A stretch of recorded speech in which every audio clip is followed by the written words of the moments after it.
Okay. Any question from there, by the way? Let me do, for example, number, what is good? Number 24. Did I do number 24 yet? I think not yet. Huh? Number 24. Hold on, I think I did. Oh, no. That was number 18, I guess. The expansion of 3x plus y squared to the power of 4. And it will be 3x to the 4 plus something 3x cubed times y squared to the 1 plus something 3x squared y squared plus something 3x to the 1 y squared cubed, and then no, the last term, huh? So this is y squared to the 4th. I hope you see the pattern. Am I missing something? 0, 1, 2, 3, 4. Yeah, so 5 terms, right? So this, and how about the coefficients here? This is the degree of 4, then the second term will be 4. This will also be 4. Okay, while this one here, it will be 4, 0, 1, 4 choose 2. Now 4 choose 2 is 6. 6. 6, that's right. Okay, so this will be 81x to the 4 plus 27 times 4, that's 108x cubed y squared. 6 times 9, 6 times 9, 54. 54x squared y to the 4 plus 12x y to the 6 plus y to the 8. Okay, so I kind of like prepare the space first for the a to the 4th, a cubed, b to the 1, a squared, b squared, a, b cubed, and b to the 4th, right? And then I deal with the coefficients. Now, the later part is actually more complicated. I think I asked you to do up to number 41, is it right? Yes. So let's see how about number 44. Number 44, we have 3a minus 5x to the power of 12. And the question is, find the coefficient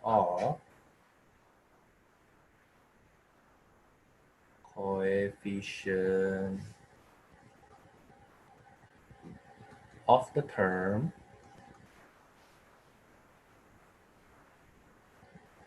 containing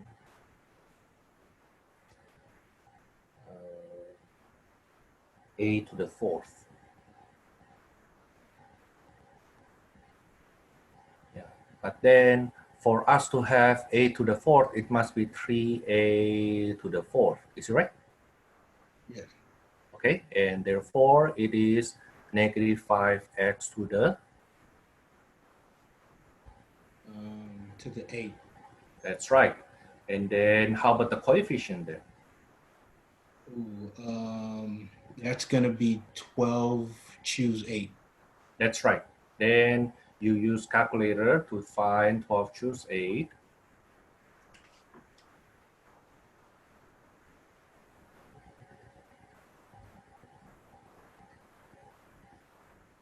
So what is this? 45, 495. So this is 495 times 81a to the 4th times, this is 25 to the 4th. 5 to the 8, x to the 8. I don't know what's that. That's a very big one.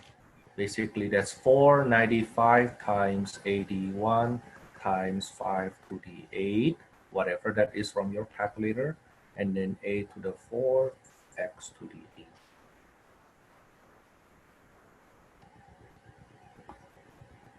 Do you want the number or just leave it like that? Oh, but whatever you get from your calculator. But I think that one is actually still not too hard. The hard one will be question like number 16. I'm sorry, 46.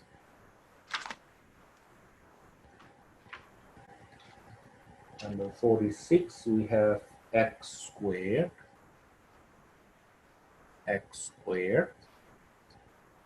minus 1 over x to the power of 12.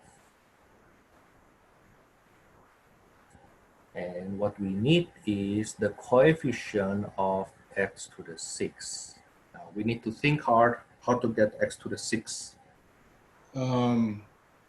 X squared cubed. But the thing is, when you get the x squared cubed, you have something from here with x also. Let's try. Let's try.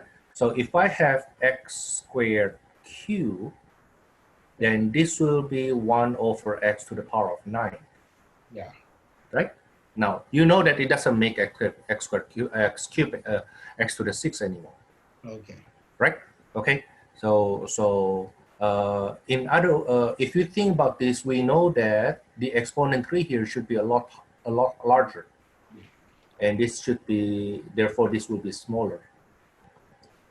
Let's try x squared to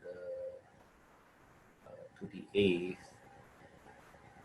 If that's to the 8th, that will be to the 4th here. X to the 16, x to the negative 4, that's x to the 12th. No, not that one. X squared to the 7th. X squared to the 7th. X squared to the 7. So this will be 1 over x to the 5th. No, that still won't work. But let's see though. This is 14, x to the negative 5 here. This is x to the 9. So it gets closer, huh? See, when I use 3, it gives me x to the negative 3 at the end. So it's too low. But when I use 8, it's too high. 7, it's lower. So let's try x squared to the 6, 1 over x to the 6. I think this will do. X to the 12 times x to the negative 6, that's x to the 6. Right? Okay, so from there we see, oh, then the combination to get this x to the 6 has to be x squared to the 6 times 1 over x to the 6. Now then the coefficient will be, the coefficient here will be 12 combination 6. The nice thing is we don't have any coefficients coming from here. Right? It will be just coefficient of 1 from each. This is x to the 12, this is x to the negative 6, x to the 6. I just need to care what is C, what is 12 combination 6. Right? Now then we can use calculator for that. Let me see if I can do it by hand.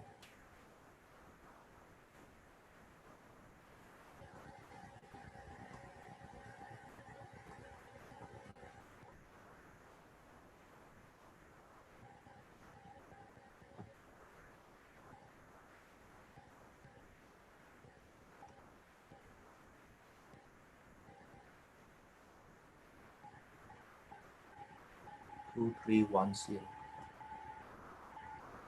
2, 3, 1, 0 is the coefficient.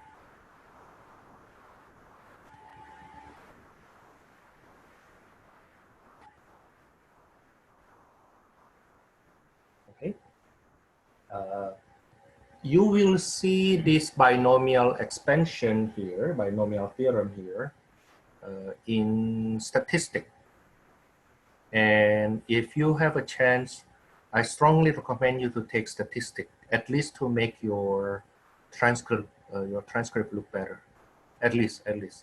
Okay, but I also believe that there are so many things we can learn from statistics and apply into not only our daily life, but also to your future academic career. Okay. Yeah.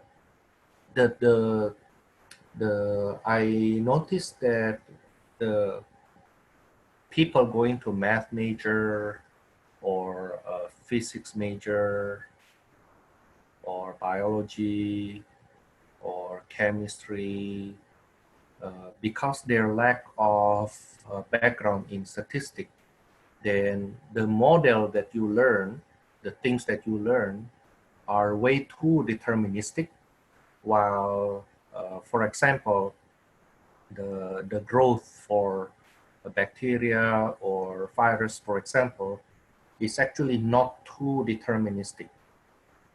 It has some, we call that a stochastic process there.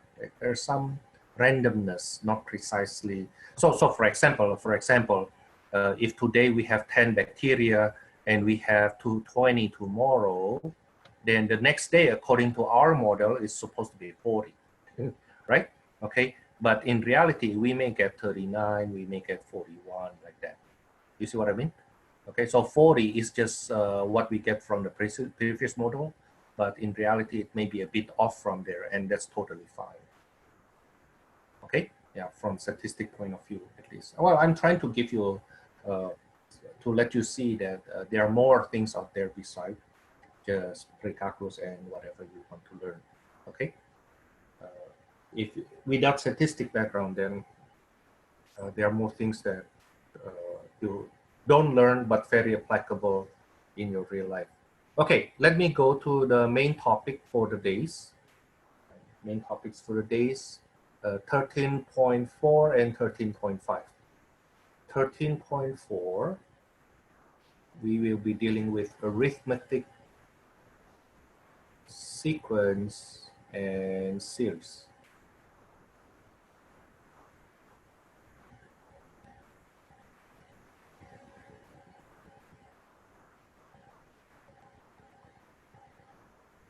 Definition. A sequence is arithmetic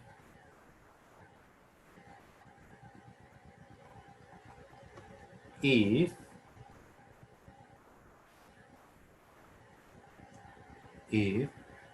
the difference between two consecutive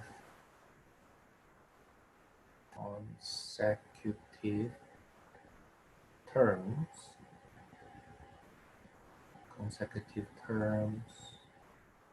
is constant.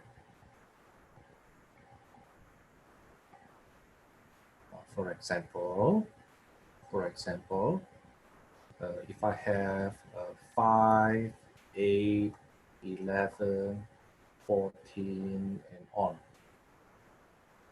Notice that from the current term to the next term, I add the same number. In this case, I keep on adding 3.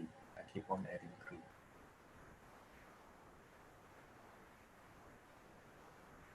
Now, this difference usually denoted by D.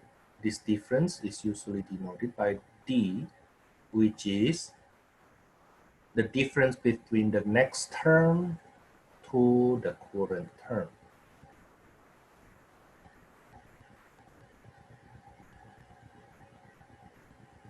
Okay, so if we write it in recursive, notation, in recursive form, we say that the next term is equals to the previous term plus a constant D, which is the difference.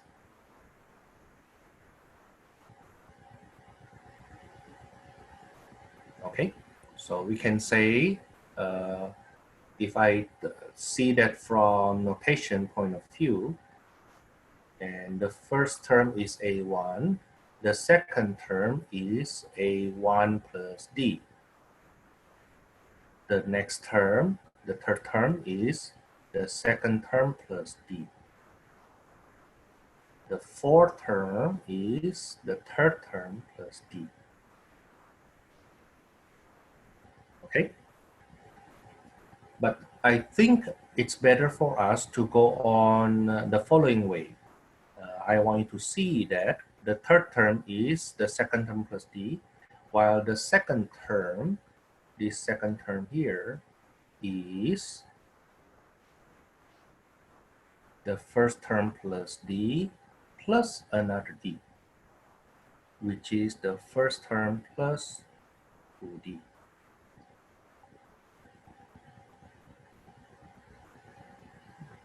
Now, then when I substitute the third term here, I will get the third term is the first term plus 2d plus another d.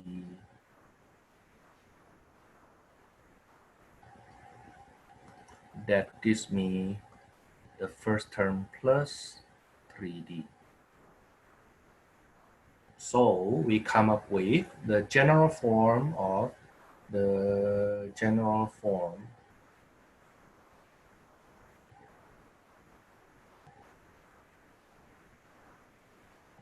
of an arithmetic sequence.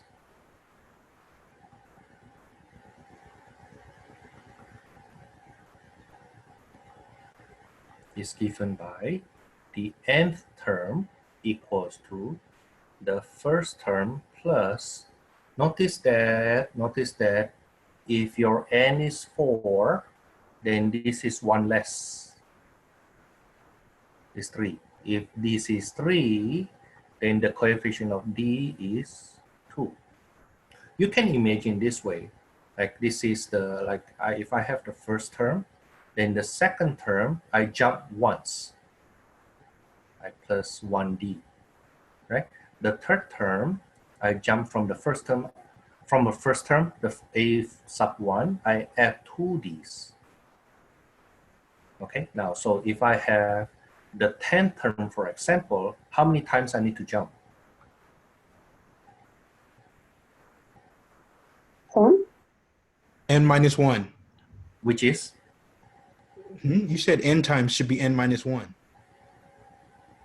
Yeah, so if I have the 10th term, how many times I need to add the d? 9 times. 9 times, because the first term is a sub 1, and then you jump 9 times, right? So the number of jumps is, in this case, is always 1 less than the term, okay? So coming back here, if you have n term here, that's the first term plus 1 less than n times the number d. That's the number of jumps. We see this as number of jumps.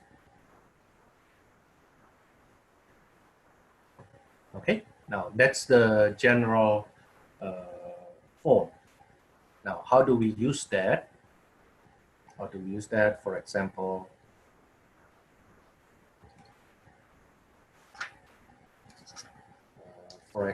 suppose you see that, oh, you know what, we can do this.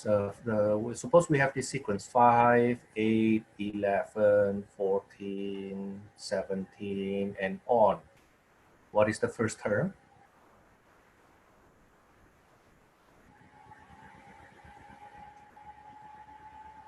Five. What is the d? 3. So the nth term, the general formula will be 5 times n minus 1 times 3. Now, and of course, we fix this, right? We fix this, so I get 5 plus 3n minus 3, that is 3n plus 2.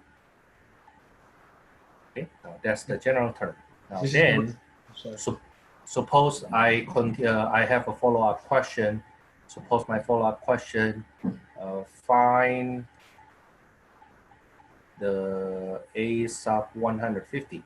Now, of course, you don't want to list them 5, 8, 11, 14, 17, and you keep on doing that until 150 turns. I don't think that's efficient. what I did is I get the general formula first, that the nth term is 3n plus 2. So the 150th term, that will be 3 times 150 plus 2, which is 452. You see what I mean? Mm-hmm. Okay, Jeffrey, you have question earlier? No, you answered it. Yeah, you did? Okay. Now, actually, I would like to say one more thing, that arithmetic sequence actually looks like a linear function, quote unquote. It looks like a linear function, quote unquote. So you can imagine this, as fx equals to 3x plus 2. In other words, if you see a sequence that looks like mimic linear function, then you know that's arithmetic sequence. Okay. Let's see, for example, let's see number 8 in our textbook. Number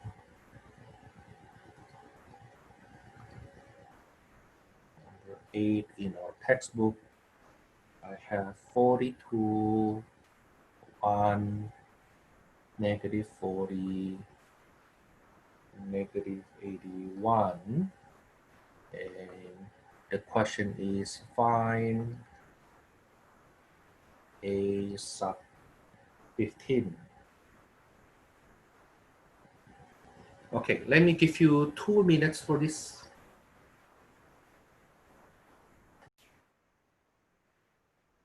Okay, the first term is 42. And how about the common difference? Negative 41. Negative 41. Okay, so let me use the second term minus the first term. You can use the third term minus the second term also. Negative 41, that's good. So then from there, I build up my general term. Basically, I look for the quote unquote linear function.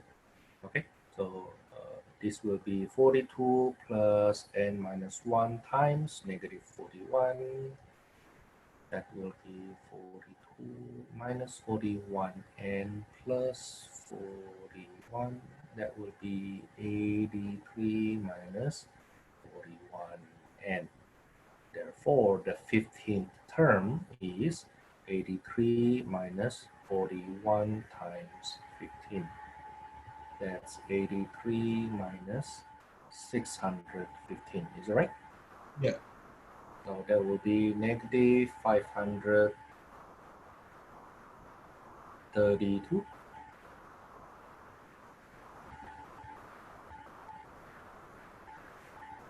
Okay. Now that's for number 8. Next one, number 10. Seems to be harder, but it's actually quite simple. Oh, what happened with my...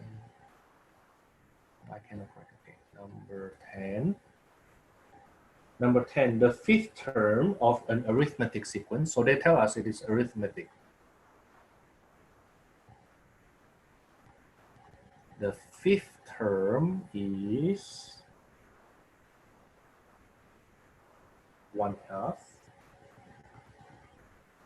And then the 20th term is 7/8.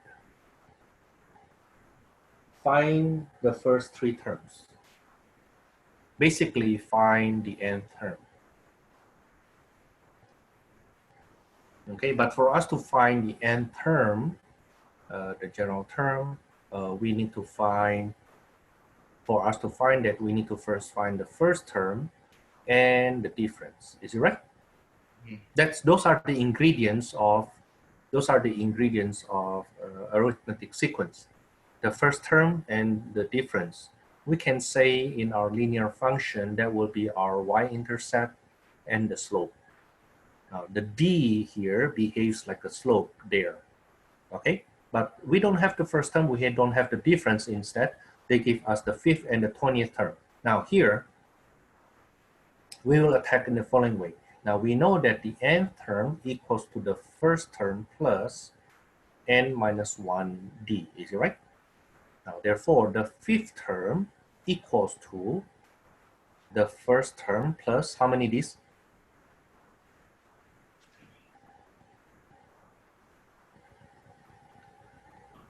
4. That's right, 4d's. Okay, so I will rewrite this as 1/2 equals to the first term plus 4d. Now, the 20th term is the first term plus 19d. So that's 7/8 equals to the first term plus 19d. Now, we will subtract this. Yeah, so you see, so we basically now solve a system of two equations, two variables. Now, when I subtract, notice that a sub 1 cancels and I get negative 15d on the left hand side, right? And on the, I'm sorry, on the right hand side, and on the left hand side I get 1/2 minus 7/8. I wonder what will that be? 8 minus 14, negative 6. I'm sorry, multiply by 4. So negative 3/8, huh? Is it right? Yeah. Multiply by 4. That will be 4/8 minus 7/8, right? So now that's equals to negative 15d. So the d, the difference will be, the difference between will be negative 3/8 divided by 15, all multiplied by negative 1/15. So the d is therefore positive 1/40. I cross cancel the 3 and 15.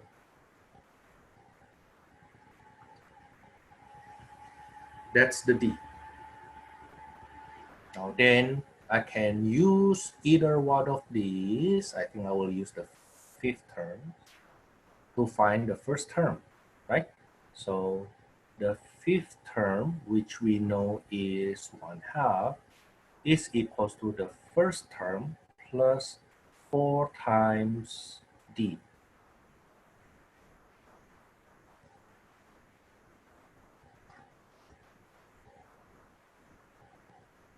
So that is 1/2 equals to the first term plus 1/10. So 1/2 minus 1/10 is the first term. So what is the first term? It's 4/10, which is 2/5.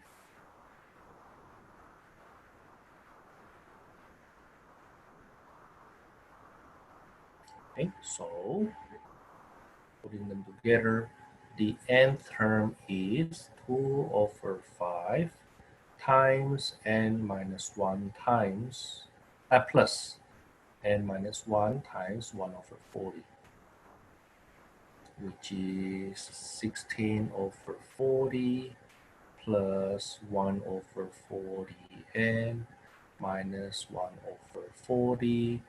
15 reduced by 3, reduced by 5, that will be 3/8 plus 1/40n. That's the general term.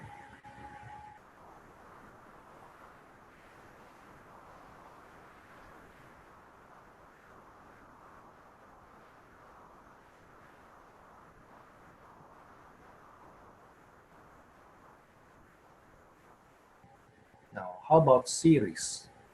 Arithmetic series.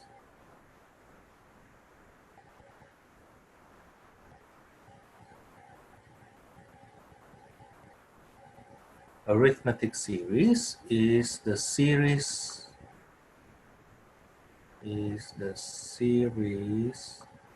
associated to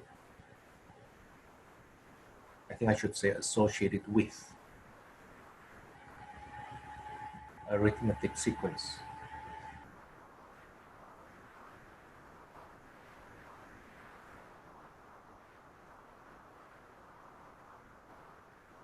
We can say arithmetic series therefore has this notation n equals 1 to k of a sub n, which look like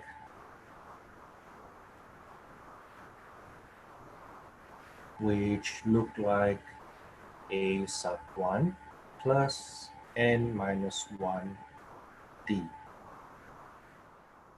Well, basically what you will see here, what you will see on the right hand side is quote unquote linear function.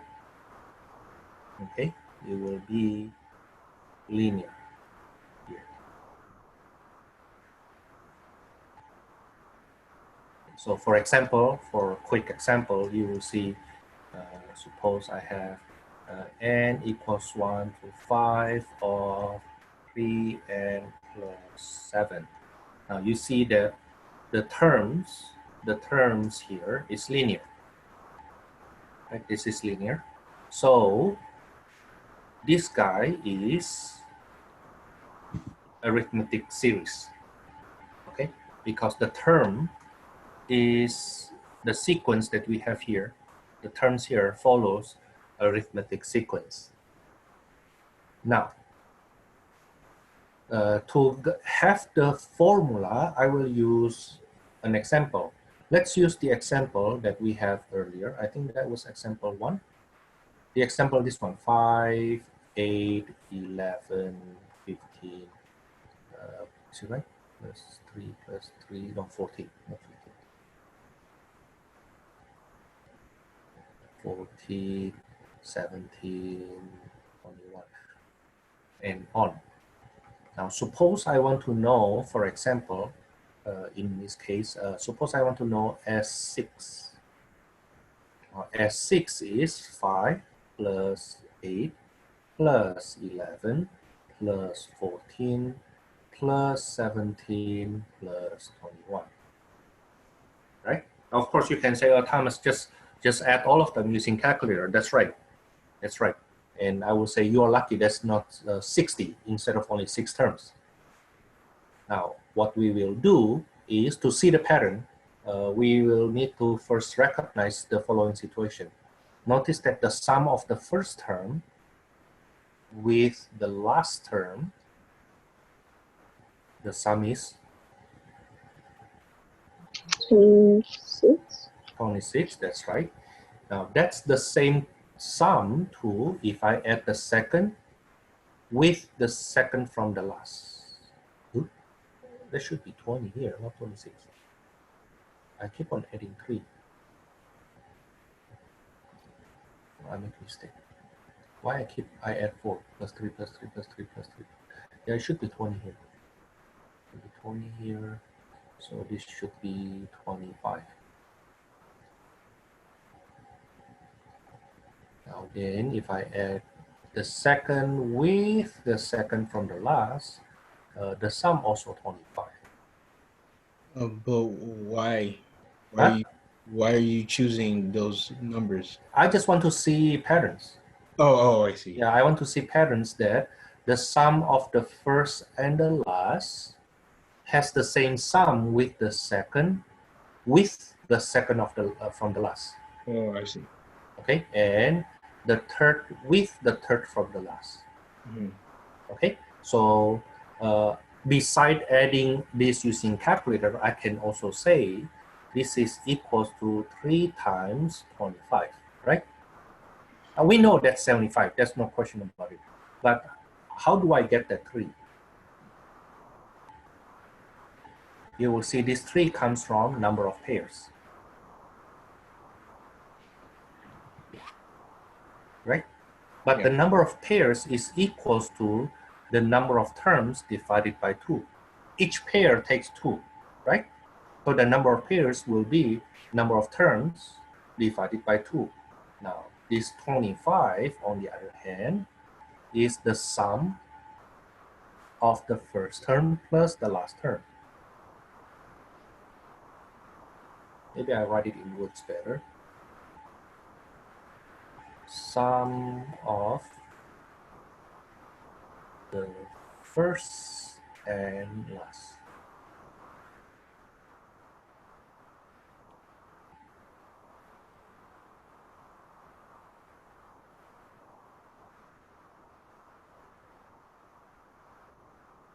Okay, so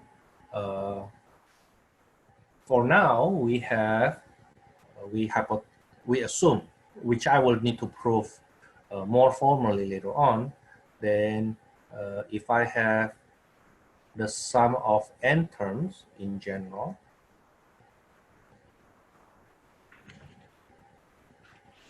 the sum of the first n terms is the number of terms divided by 2 times the first term plus the last term.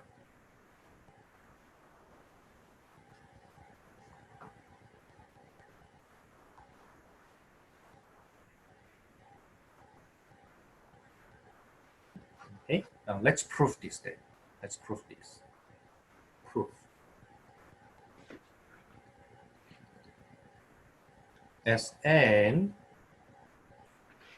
is the first term plus the second term plus the third terms all the way to the n terms. Maybe I write n terms first. Up to the n terms. Agree? Now, which I will write this way. The first term is a1. The second term is a sub 1 plus d. The third term is a sub 1 plus 2d. All the way to the last term is the first term plus n minus 1d. Second from last is the first term plus n minus 2d.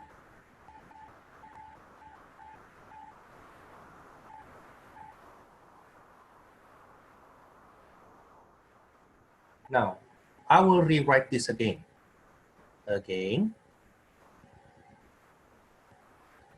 In reverse order.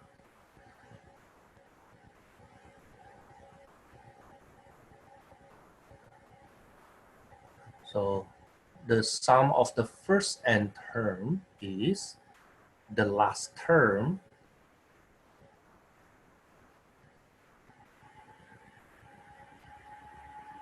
plus the second from the last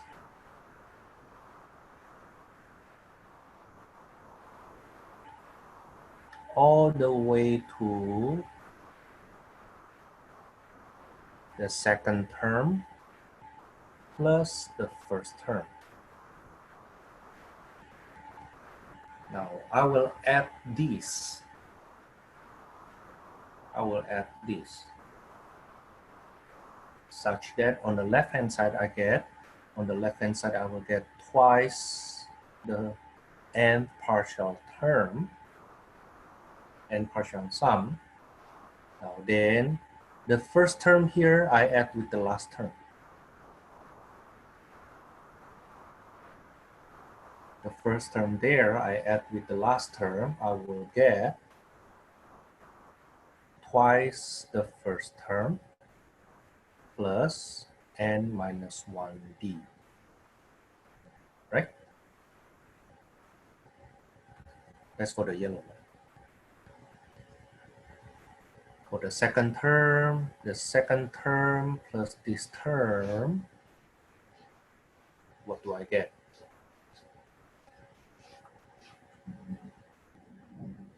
But isn't it the same thing? You will see that's the same thing. Twice the first term plus n minus 1d.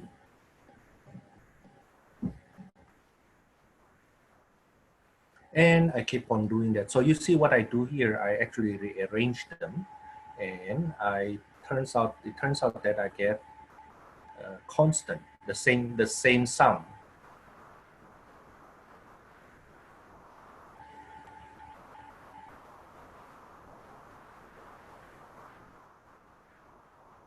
Now the thing is, how many such sum do we get?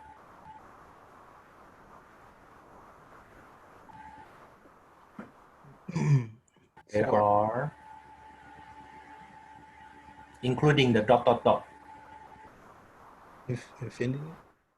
Oh, Oh, n. there are n such terms, such sum, right?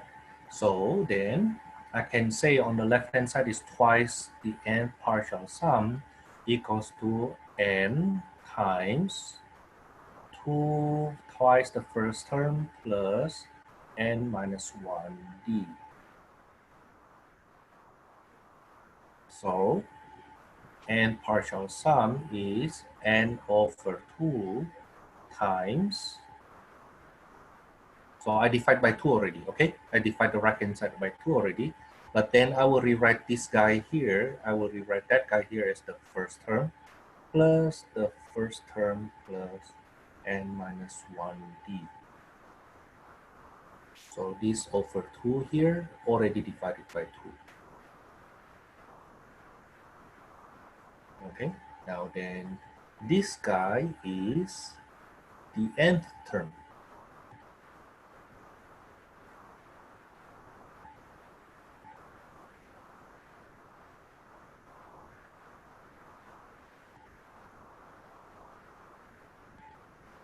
That's the end of the proof.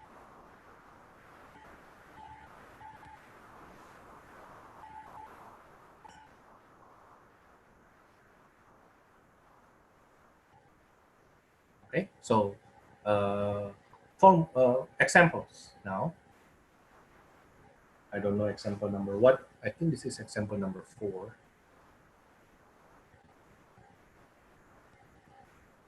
No, example number 3. Example number 3. Suppose I have this sequence.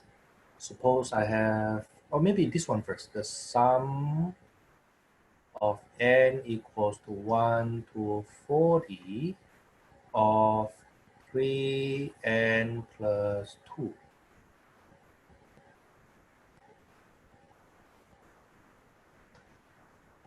Please don't write them one by one and add them manually. No, no, no. The way you see, oh, this actually looks like a linear function. Okay, so from there, I know then this is arithmetic.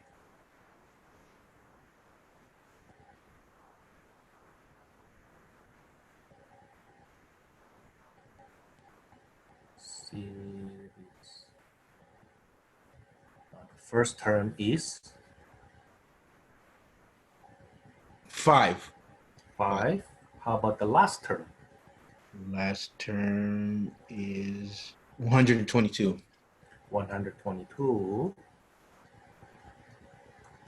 How many terms there? 40. 40.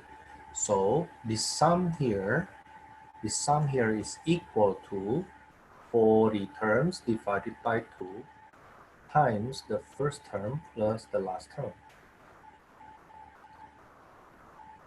That's 20 times 127. 2540.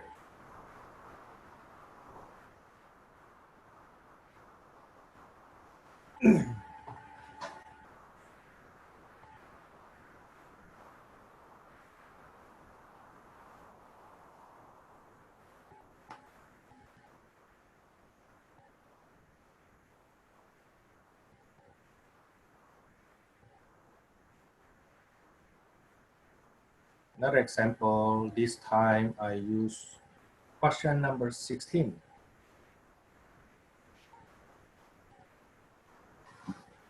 The question is, find the sum of the first 50 terms in arithmetic series. Find as 50 of an arithmetic series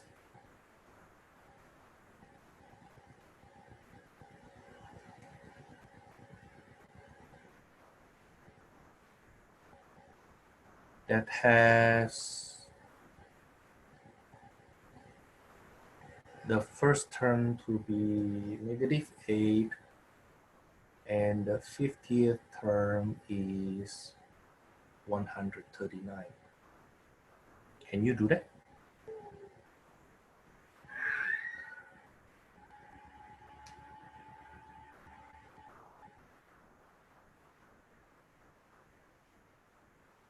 Yeah.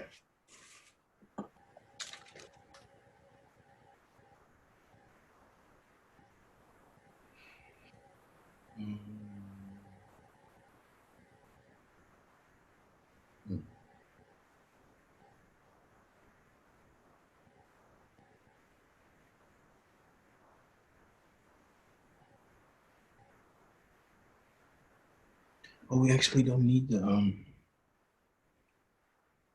Don't think too hard. You get what you need. You already get what you need.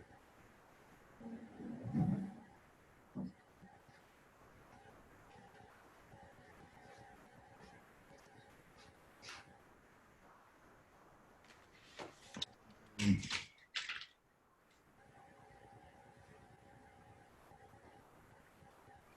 3,275. How do you get that? Is I'm it glad wrong? that you get it. Okay, so how do you get it? A1 is I use the second form of the verb. A1 is A1 is -8. -8. And then last term is 139. how many pairs? 25 pairs. So that's 50 over 2.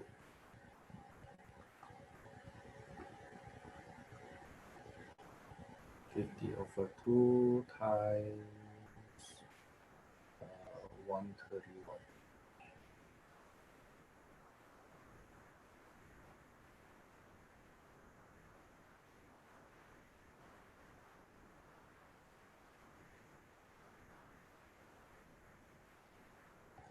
How about my question? My question, call that example 4. Find the sum of the first 100 positive odd numbers.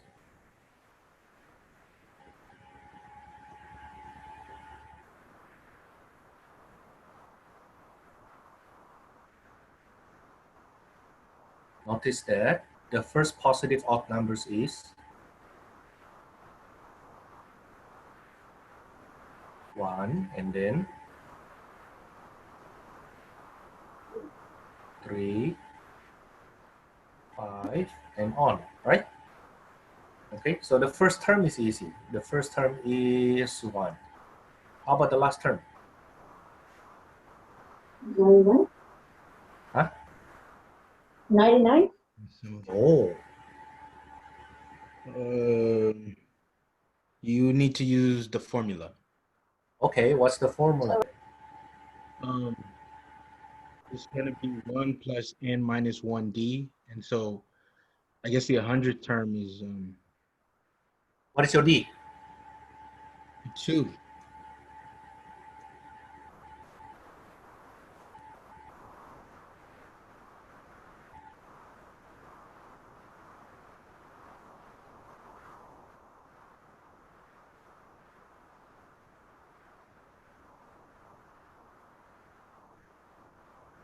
What's that?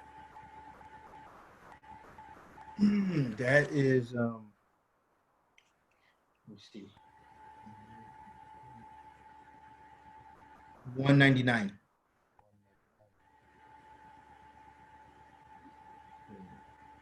So the sum of the first 100 positive odd integers will be 100 over 2 times 1 plus 199. That's 100 over 2 times 200. That's 10,000.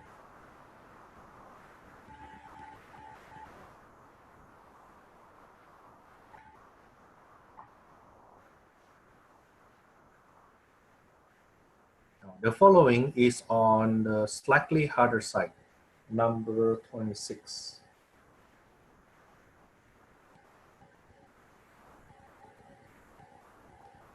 And not equals to 1, but you start from 5 up to 100 of 2n minus 1.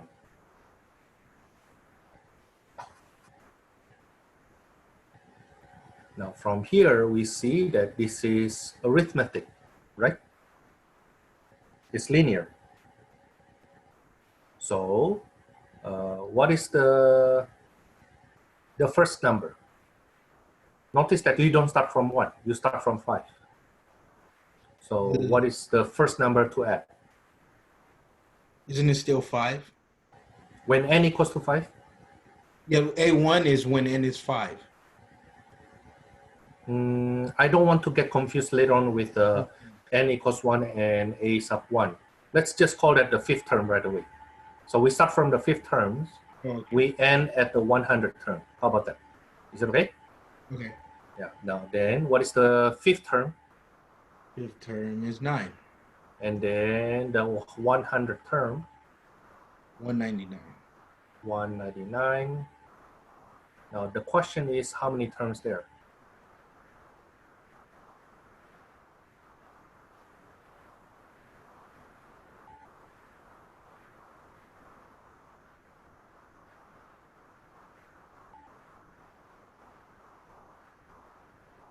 In other words, the sum that we have here is equal to how many terms over 2 times 9 plus 199. But I need to know how many terms here. 95. I don't think so. Whoa, you sure? I'm very sure. Oh, okay. Now, when you say 95, that's a very common mistake. That's why I actually expected somebody say 95 and correct that. Now, the thing is this. Let me give you some illustration. Okay, suppose I have the fifth term and I add up to the sixth term. Oh, how many terms here? 6. No, how many terms? Only these two. Two terms, right? But the notation we get here is, this is 6 here and 5 down here, right? When you subtract, you get only 1, but they are actually 2 terms. Okay. What I'm saying is, like, when you subtract, you get 1. That's only 1 term after the fifth term. Mm-hmm. Okay, so if I have 5, 6, 7, there are 3 terms here. Mm-hmm. But when you subtract, we get 2. Okay. So whatever the difference, you still need to add 1. Oh. Now the reason is this: when you subtract 6 minus 5, 6 minus 5 is equals to 1. That's 1 term after this term. Yes. Right? Okay. So if I have 7 here and then 5 here, that's 2 terms. 2 terms after the fifth terms. Yeah. Right? So there are actually 5. There are actually 3 terms there. Okay. So in this case, it's supposed to be 96 terms, not 95. Okay. You see? Okay. So that's actually 96 terms. Again, some logic. Suppose I have numbers from 0, 1, 2, 3, 4. How many numbers here? 5. 5. But again, when you subtract 4 minus 0, you get 4. 4. You see? Yeah, so 4 minus 0 gives you 4. That's 4 numbers after 0. Okay? That's 4 numbers after zeros. Okay? But how many numbers we have in total? There are 5. Now, the reason I bring this up, because in SAT, which I know you didn't need to take, you don't need, you made it, but you don't need to. There have been a question like the following. So they say you have a house, and that house is number 500. The next one is 502. The next one is 504, and all the way to 600. And the question was, how many houses there in that one block?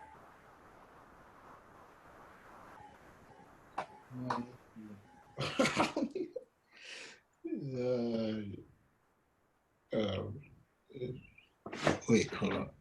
2, 4, 51. Yes, that's right. It's 51. But the most common mistake people did was they did this 600, the last number, minus 500, the first number, divided by 2, that's 50. Okay, and the thing is, what is this 50 represent? This 50 represent the number of houses after the first house. So there are 50 houses here. Okay, now then if you include number 500, then there are actually 51 houses.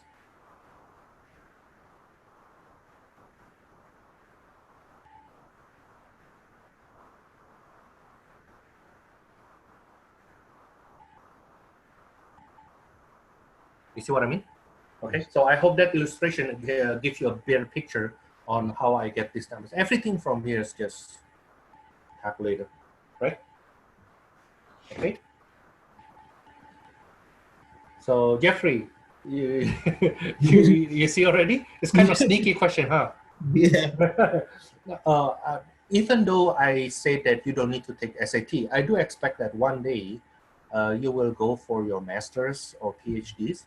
And at that time, you usually need to take another type of quote-unquote SAT, usually GRE. That's what I took before. GRE has questions that's actually quite similar to SAT. Oh, okay. So in other words, the illustration I gave you here may indeed show up in your GRE in future.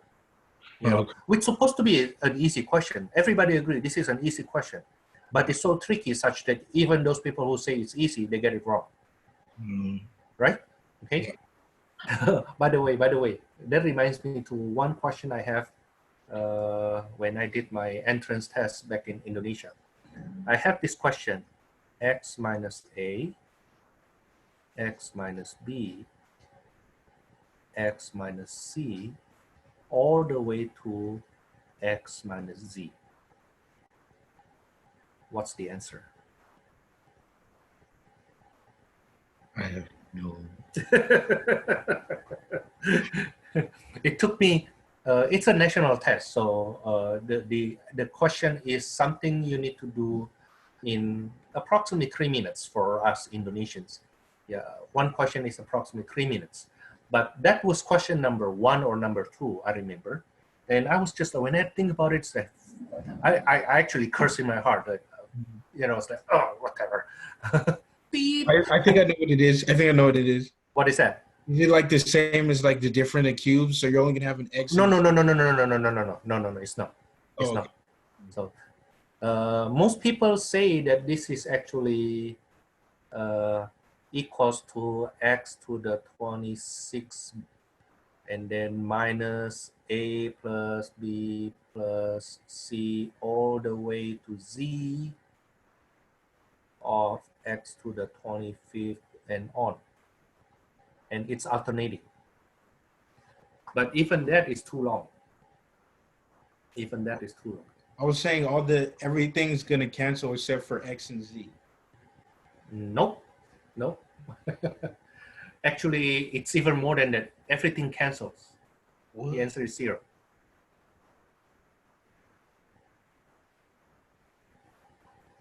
Oh, is it too long to explain? No. Because somewhere in between, you have x minus x.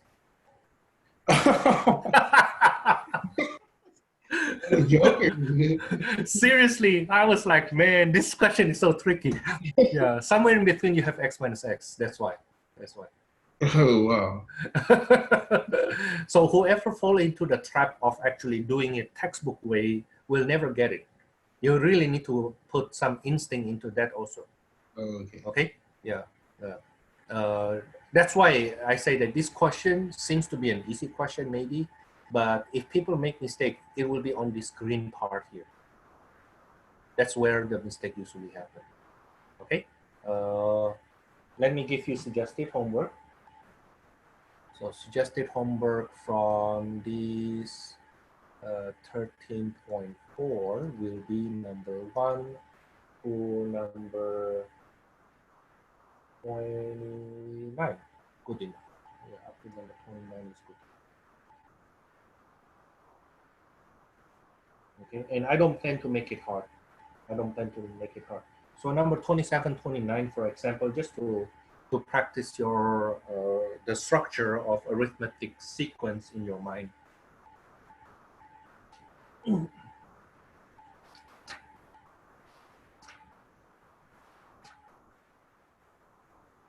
Okay, now 13.5. 13.5 is geometric sequence. Geometric sequence and series.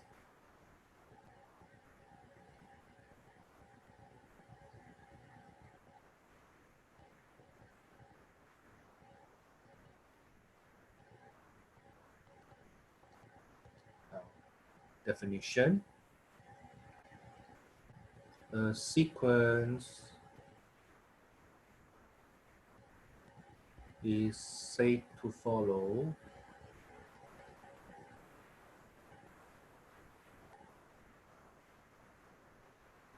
geometric progression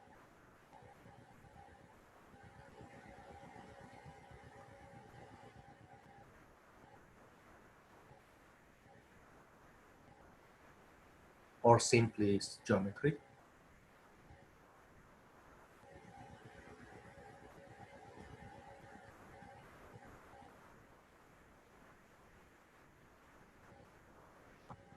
is if the ratio between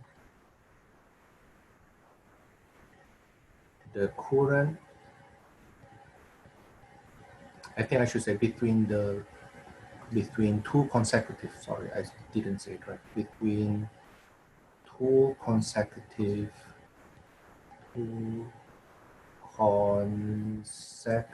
terms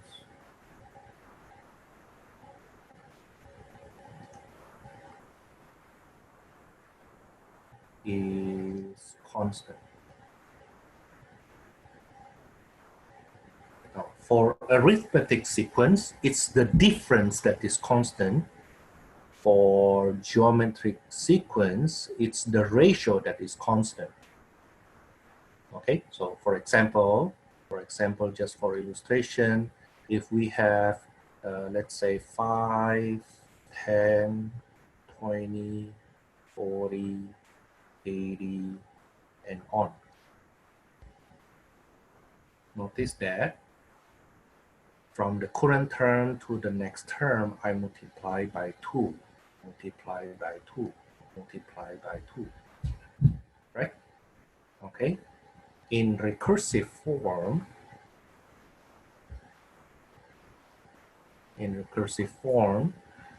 the current term is a constant multiple of the previous term. Or we can also say the ratio between the current term to the previous term is constant. And the constant for geometric series, we denote that by R, which stands for ratio.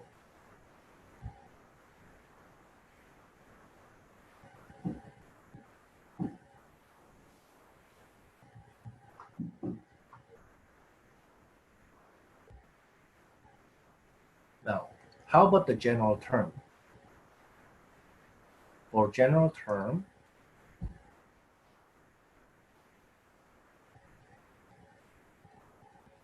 we try to find the formulas for general term.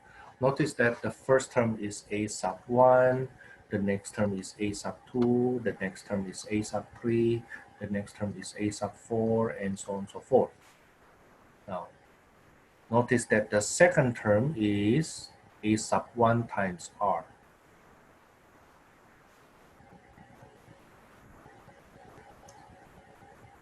The third term is the previous term multiplied by another R.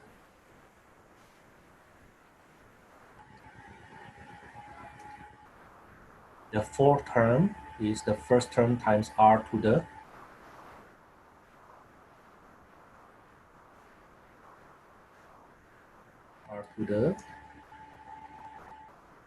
third power, such that in general the nth term of a geometric geometric sequence is the first term times r to the n minus 1.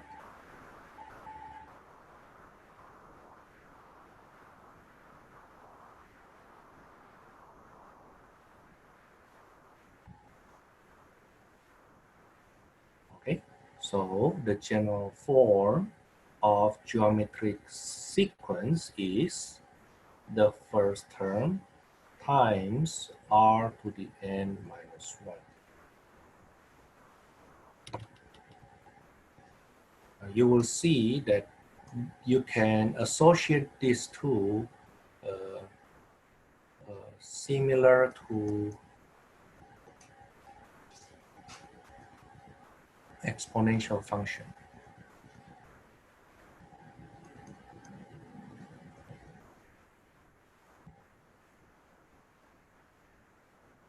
Fx equals to a times b to the x, kind of like that.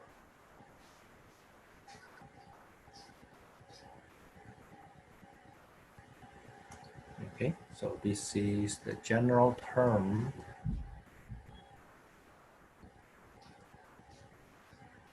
of geometric sequence.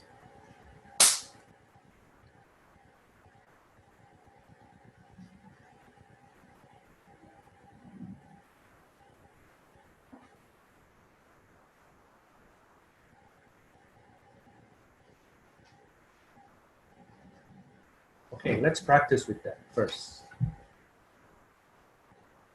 Let's take a look on, for example, on page 1006. On page 1006, how about number 4? The sequence is 9, 81, 729, and on.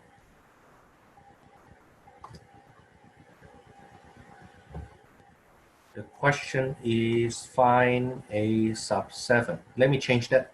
Instead of a sub 7, let me change that to a sub n, the general term.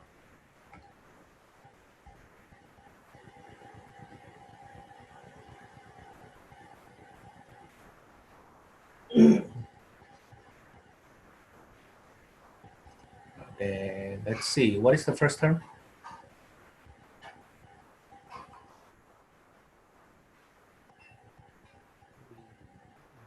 9. How about the common ratio? Also 9. Also 9. So the general term will be 9 times 9 to the n minus 1. But this is basically 9 to the n, right? Yes. So to answer that original question, what is a sub 7? That's 9 to the 7.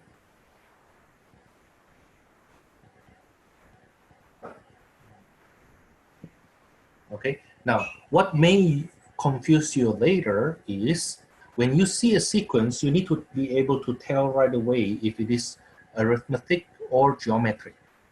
Okay, what happened right now is we are dealing with 13.5.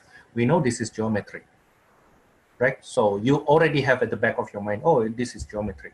But in your tests or your final later on, I will give you sequences and you need to see from the pattern, oh, is this geometric? Is it arithmetic? Okay, let's do one more. I think the next question is actually more interesting. Number 8. The sequence is 1, negative radical 2, 2, and on.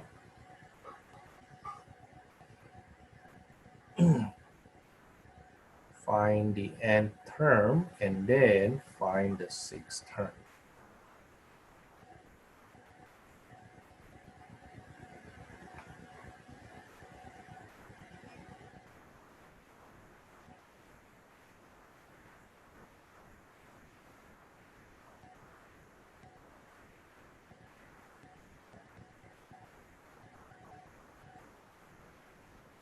What is the first term?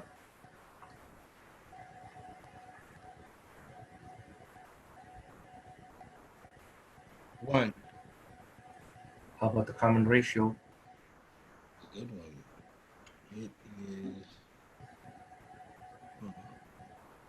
Divide it this way. Oh, divided. Negative radical 2 over 1, 2 over negative radical 2. This one is negative radical 2, that's clearly, right? That one is clear. But you will see, even if I do the third divided by the second term, I should get the same thing. Multiplied by radical 2 on the top and the bottom, I get 2 radical 2 over negative 2. You see that? So that's our common ratio. Or we can actually write this as negative 2 to the power of 1/2, if you like. So the nth term will be 1 times negative radical 2 to the power of n minus 1. Or simply negative radical 2 to the power of n minus 1.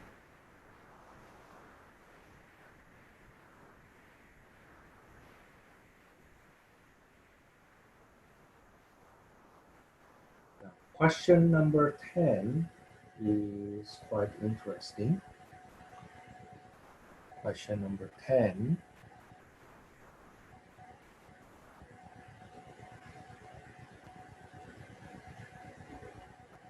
Actually number 9, but let's do this number 10 first. The common ratio is 4 over 3. And the 10th term is 16 over 9. The question is find the first term.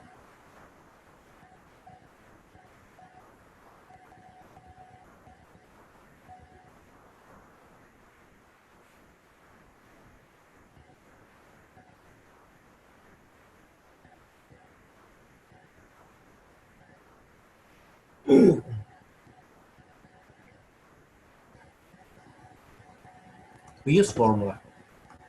We know that the nth term of a geometric sequence is given by the first term times r to the power of n minus 1.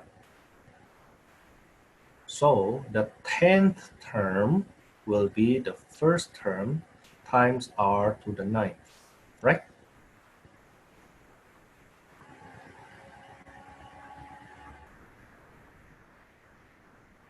So what is the 10th term? 16 over 9 equals to the first term times 16. I'm sorry, times 4 over 3 to the 9. Okay, now let me rewrite this as 4 squared over 3 squared equals to the first term times 4 to the 9th over 3 to the 9th. So the first term will be 4 squared over 3 squared times 3 to the 9th over 4 to the 9th, which is 3 to the 7th over 4 to the 7th. And you can just leave it like that. I mean, if you want to get the more detailed one, use calculator, right? Let me put ... then. But everything after this is calculator.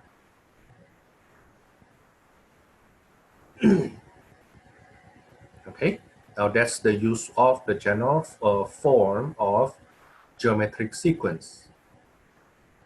How about geometric series?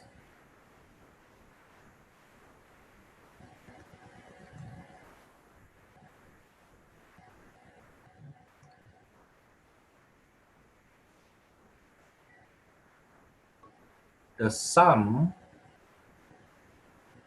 the nth partial sum of geometric series is given by a sub 1 times 1 minus r to the n over 1 minus r.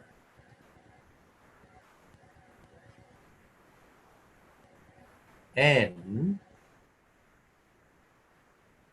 if the magnitude of r is less than 1, in other words, r is between -1 to 1, then the infinite sum, usually denoted by s only, is a sub 1 over 1 minus r.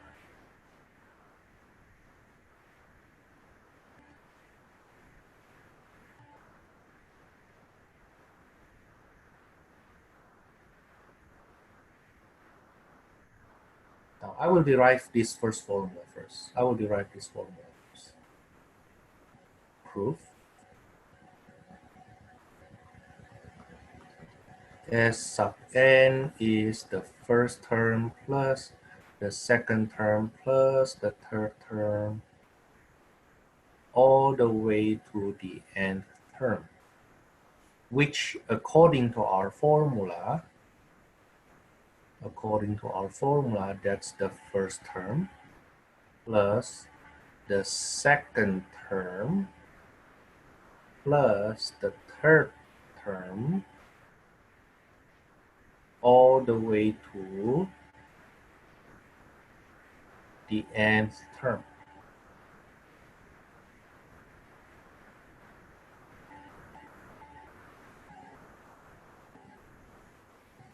Now, what I want you to do next, you do it.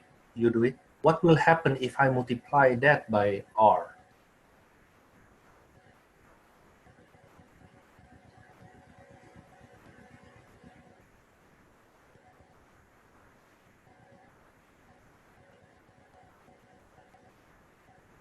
If I multiply by r, then this first term, a sub 1, will become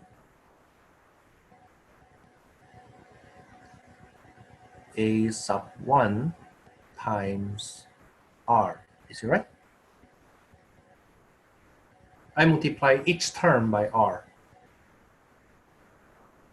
plus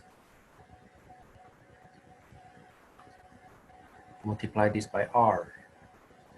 Well, what's the reason for multiplying it by r?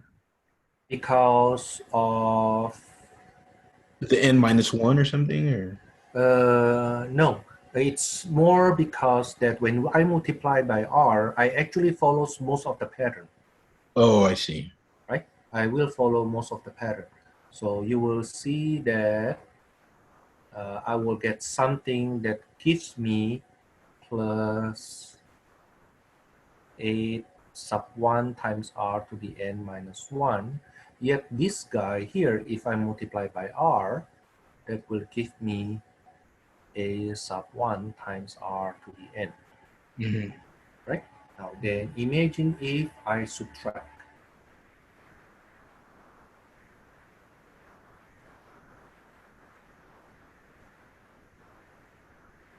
If I subtract, then I will get s sub n minus r s sub n equals to, notice the first term here not canceling, right? Every terms in between cancels except the last term. Mm-hmm. Okay, so on the left hand side I will factor s sub n. On the right hand side I will factor a sub 1.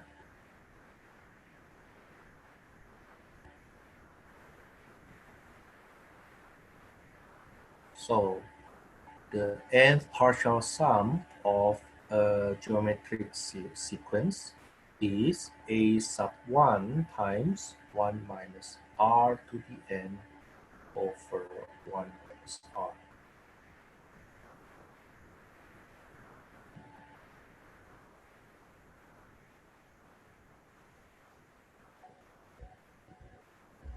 Okay, so that's the end of the proof. And if you want to go further, consequently,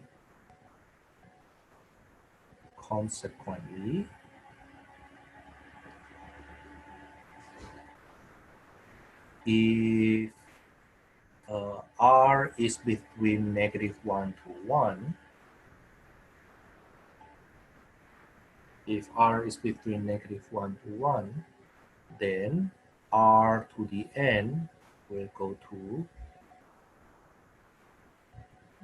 0 as n goes to infinity.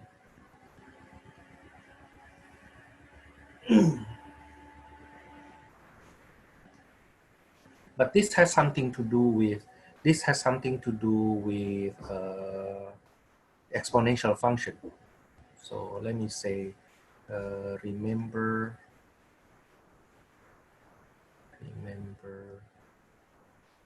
exponential function.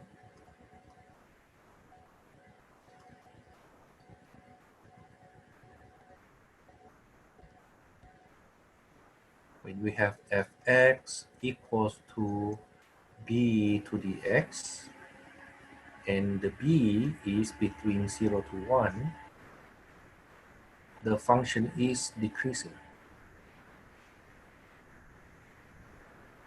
Like that, okay? And the horizontal asymptote is y equals to 0. And so fx will go to 0 as x goes to very far to the right. Okay, now that's the idea. And consequently,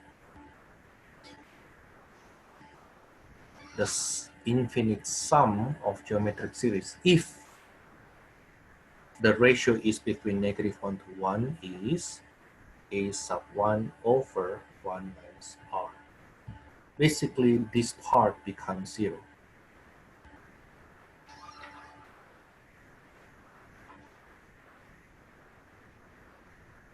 Okay, that part becomes 0. Okay, then let's do problem. For example, let's see number 14.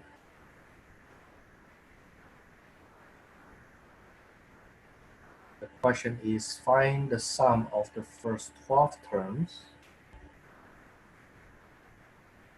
Find the sum of the first 12 terms for the sequence -4, -2, -1, and on.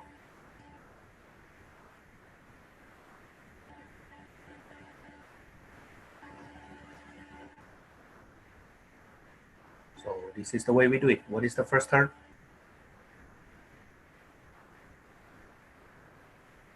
-4.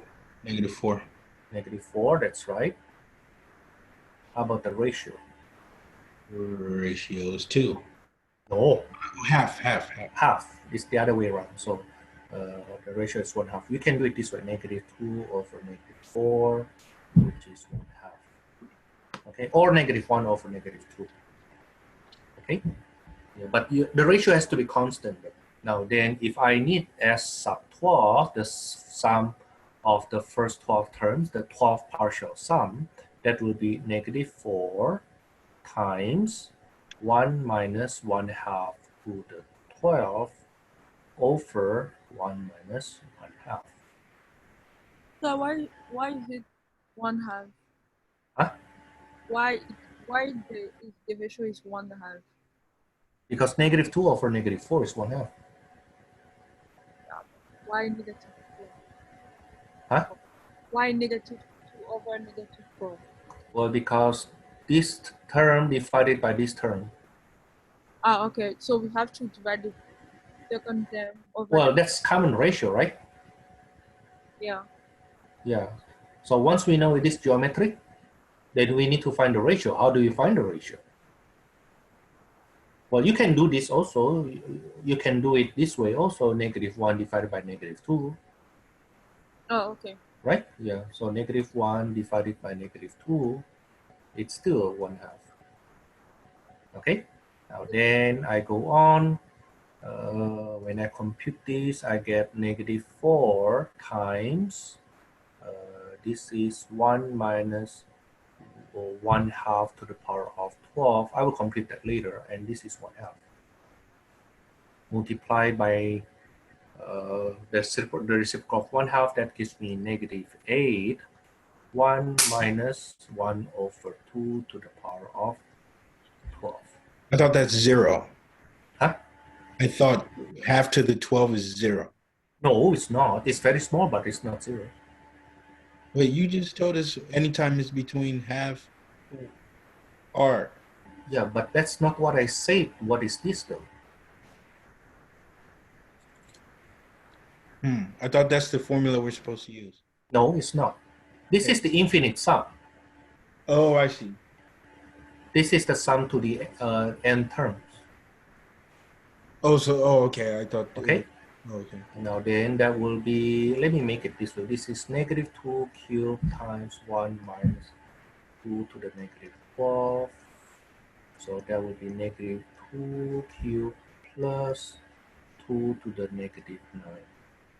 Whatever that is in decimal. Now suppose I want the infinite sum. So you see there's no subscript there. Now then the infinite sum will be -4 over 1 minus 1/2. That's -8.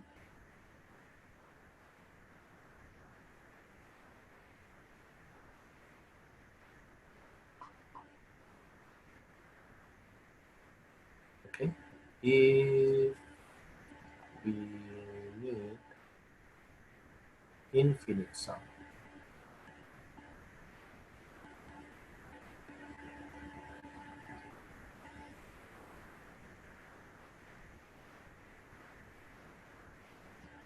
okay, I'm about to give you a break, but together with your break, I would like you to do number 16, the sum for k equals to 1 to 6 of 2/3 to the k plus 1. Now you need to be careful here. This follows exponential form, quote unquote. Okay, but you need to first find what is the first term and what is the common ratio. Okay, and then what you need to do here, this guy here is the same to the sum of the first 6 terms because we start from 1. We did start from 1.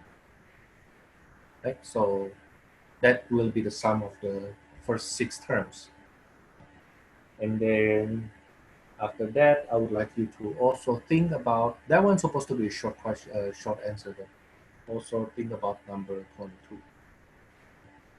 -1 minus 1 over radical 2 minus 1/2 and on. Okay, so both of them should take a total of 5 minutes plus 10. We come back at 6, let's say 25.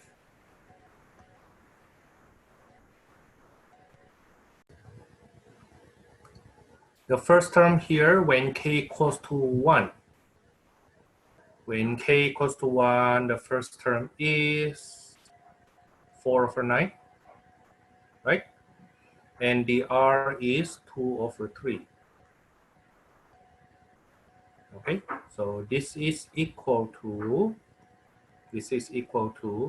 4 over 9 times 1 minus 2 over 3 to the 6 over 1 minus 2/3. That's 4 over 9 times 1 minus, maybe I make it 2 to the 6 over 3 to the 6.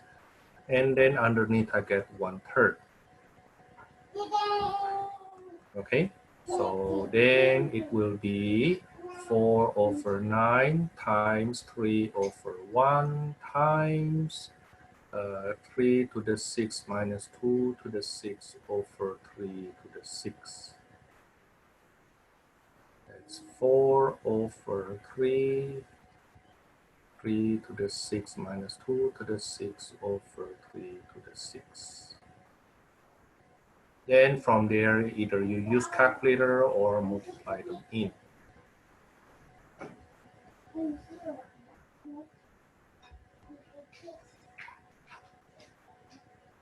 Okay, but everything from there is simply calculated. Now, the one here, the first term is -1.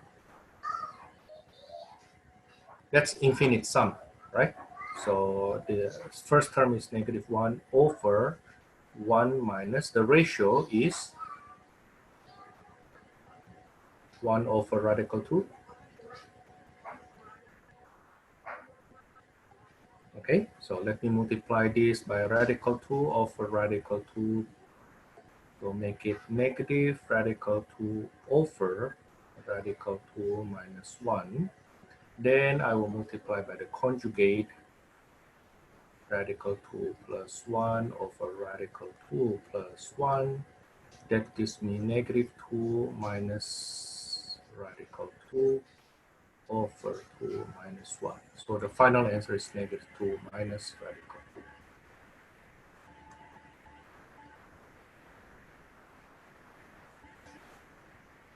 That's for number 16 and then number 22. Okay. Now, then how about number 24?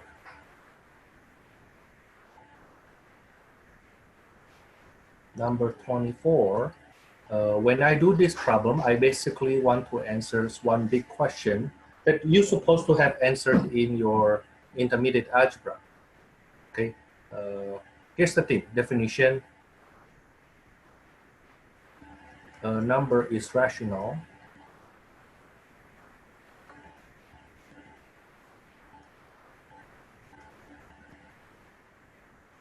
if it is expressible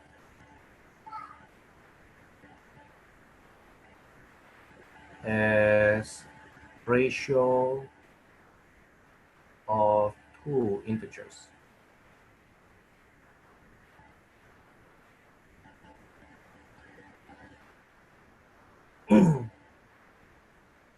Okay, so of course, as A over B, where the B is not 0. Now the thing is in arithmetic and in pre-algebra, it is said that a decimal, a repeated decimal, non-terminating but repeated, non-terminating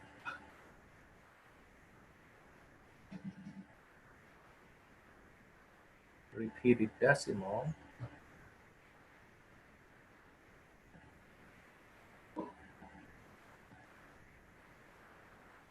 is a rational number.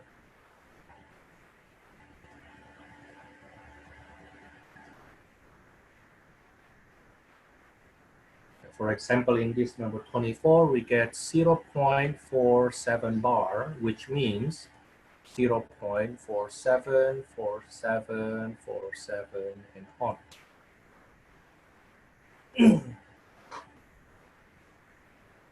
Now, in pre-algebra, we say that we can express that as two integers, and if it is non-terminating repeated decimal, it is a rational. But we never really show that we can express this as a rational number until intermediate algebra or algebra 2. Now, then the question is, if I want to express this as the ratio of two integers, what will the A and what will the B? Okay, what is that as a fraction? Okay, and then our textbook method,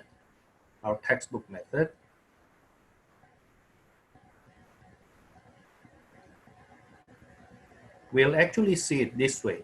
This 0.474747 can be seen as 0.47 plus 0.0047 plus 0.000047, which is 47 over 100 plus 47 over 10,000 plus 47 over 10,000 with extra 2 zeros, and so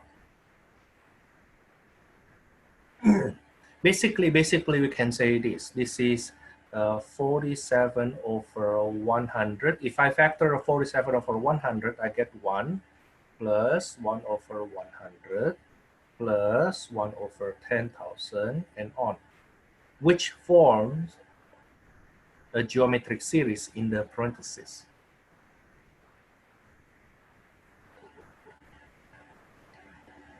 This is a geometric series.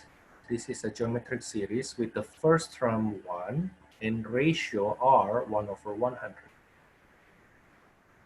Okay, and that's an infinite series. So this is the infinite sum will be 1 over 1 minus 1 over 100. Which if I multiply the 100 across, I get 47 on the top, 100 minus 1, which is 47 over 99. So you can try using your calculator, divide 47 by 99, then you will get that the decimal that we have above, 0.474747.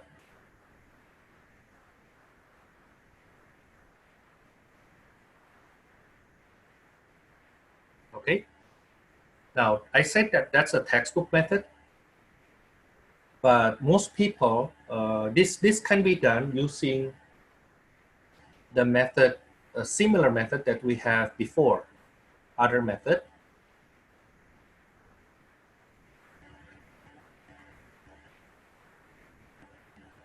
Let's call that x. X equals to 0.47474747, and on. Notice that it repeats every 2.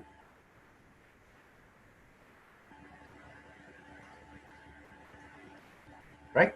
It repeats every 2 digits, such that if I multiply the number by 100, it becomes, I basically move the decimal point twice to the right. Is that right? It becomes 47.474747 and on.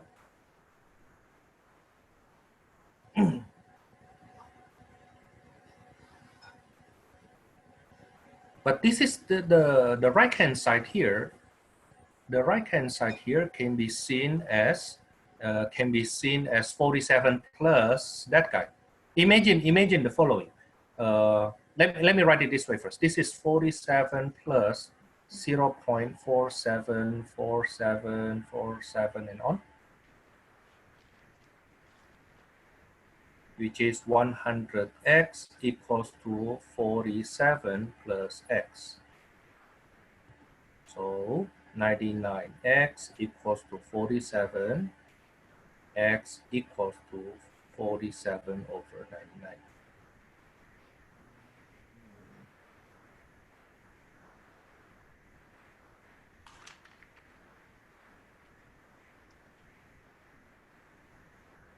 Now, a better way to look at that is the following. I see my x as 0.474747 and on. My 100x is 47.474747 and on. Which, if I subtract, on the left-hand side I get negative 99x. On the right-hand side I get negative 47.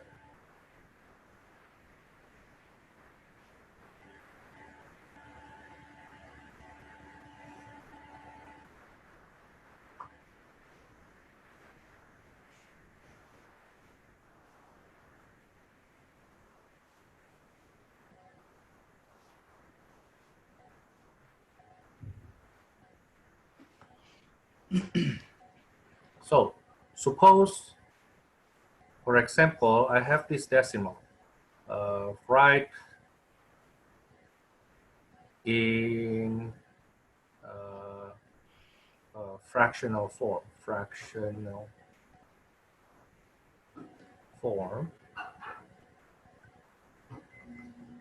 For, let's say, 23.4565656 and on.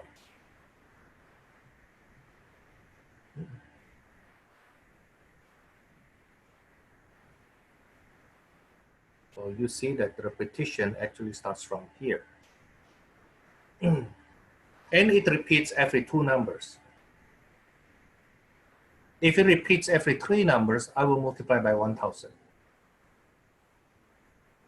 If it repeats by only 1 number, let's say 23.455555555 like that, I will multiply by 10. Okay, the purpose is why I multiply by 1000. So if I call this x here, then 100x.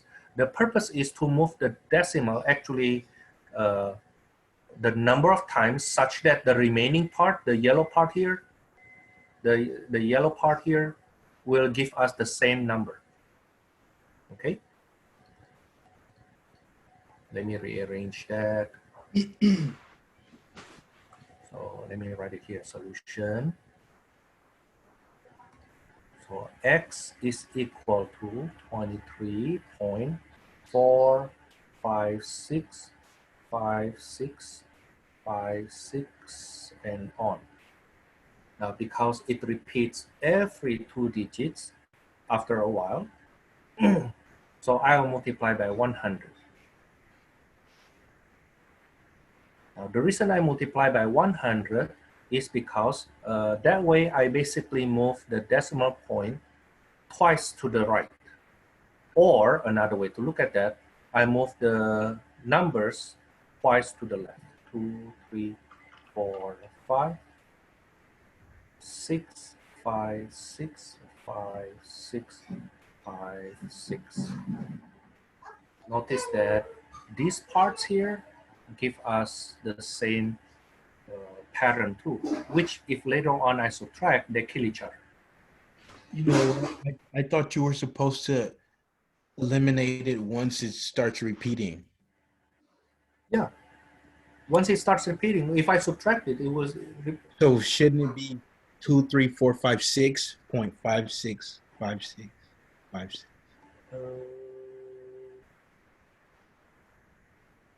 Let's see, if I move the decimal, if I multiply by 100, it will move this way, right? Yeah, but it's the 50, it's 56 that's repeating, not 65. Or, you know what I'm saying? Yeah, I know, but the thing is like 56 repeating. If you keep on going, it actually looks like 65 repeating. Right? But the yeah, I get what you're saying. But the way you highlighted the yellow part, you were saying like the 5656 is the most important thing. Yeah, don't you see I still have 5656 here? Well, okay, so my question, yeah, but I'm so confused as to why you kind of like, is it the same thing or? Tell me the difference if you write it out. I don't know. I was just thinking. I thought you were just gonna write 23456.56. No. If I multiply by 100, you move it twice. So yeah, so I'm saying, wouldn't you multiply it by 1,000 then? If I multiply by 1,000, then the position will not be right. Why not? Well, try to multiply by 1,000. Okay. You tell me if you say that multiply by 1,000 will make it, but you don't try it yourself. Okay. Okay, if I multiply by 1,000, then I will move the decimal point 3 times, right? 1, 2, 3. Mm-hmm. Okay, so it will be 2, 3, 4, 5, 6 point 5, 6, 5, 6, 5, 6, 5. You see? Oh, so you're just trying to cancel out that? That's the point, right? That's what I say. Oh, yeah. Yeah. So if you multiply by 1,000, then the 5 will not coincide with the 5 anymore here. Oh, okay. So that's why I don't multiply by 1,000. I multiply by 100. Okay. Okay? Yeah, that's why. So I multiply by 100 so that the repetition that we get happen to be at the same spot again. 2, 3, 4, 5.6, 5, 6, 5, 6, 5, 6, dot, dot, dot. And the thing that you see on the top, actually starting from this on, this part here, the same. So if I subtract,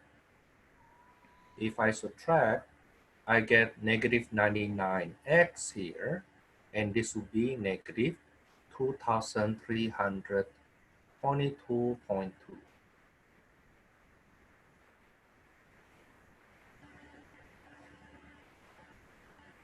So x equals to 2322.2 over 99. But I have decimal on the top. We should not have that. Let me move it 23222. So I will move the decimal point once to the right here. I move it once to the right here.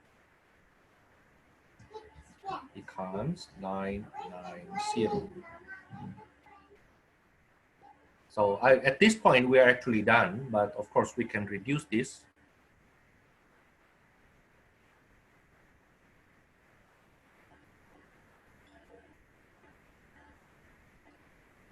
I believe that's the smallest we can go.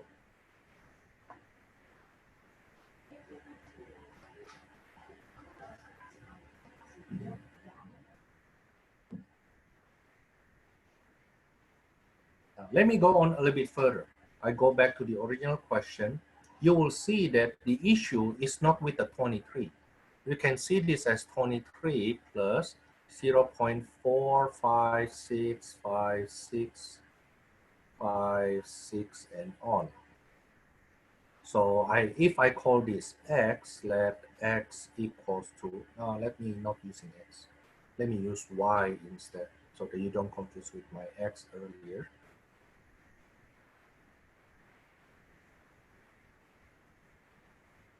Multiply by 100.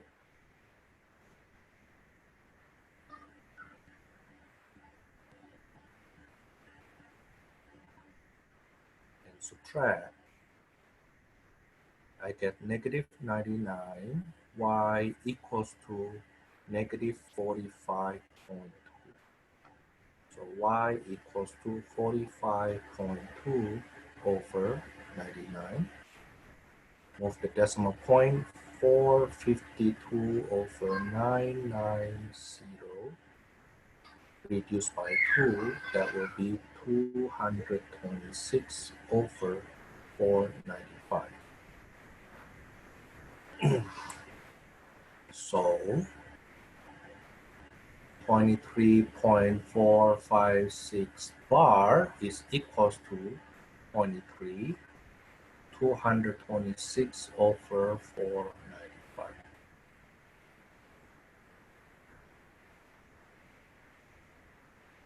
Okay, which if you convert into improper fraction, that's what you will get.